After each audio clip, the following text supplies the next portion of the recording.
What's up mga katolits? Good afternoon.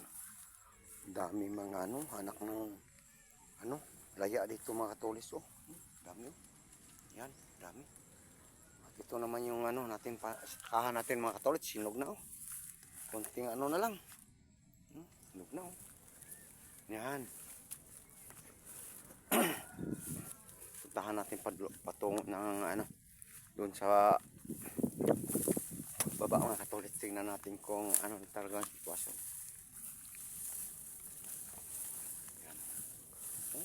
Hinog na. Yan. Hinog na yan mga katolits. Yan. Kaya medyo may mga nasira. May mga steambore kasi. Ito natin mga katolits doon sa banda. Yung sa kabila sa ko. Bilas ko. Ayan. Hinog na rin. Yan. Hinog na. Sa kahalan to mga katolits, ito ang pinagkunan natin pambigas kain sa pamilya. Ayan, tingnan to, kain to, pang konsumo lang talaga to, to kaunti lang. Ayan talaga, hindi na lang yung hilaw, kaunti lang. Ano ba ko lang hinog na.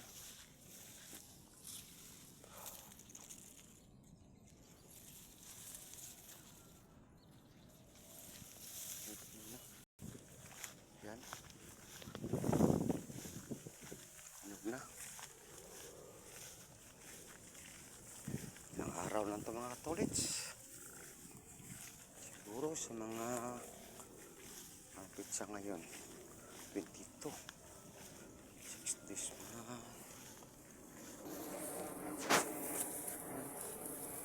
Punta doon.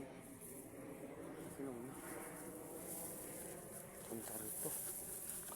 Punta dito mga katolits. Tingnan natin ng maigi para makita natin kung kailan ang schedule nito pag harvest.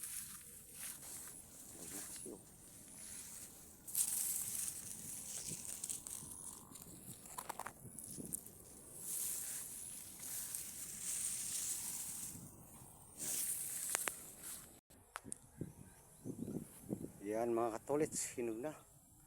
Yan o.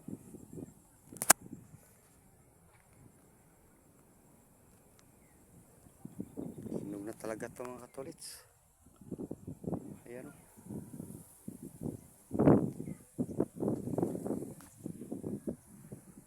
Hinog na. Yan. Ano na to mga katolits, sa pizza 5 na yata to. Schedulean ko to ng pizza 5. Wala na to, harvestin na to. Talagang hinog na oh. Isang linggo pa mahigit.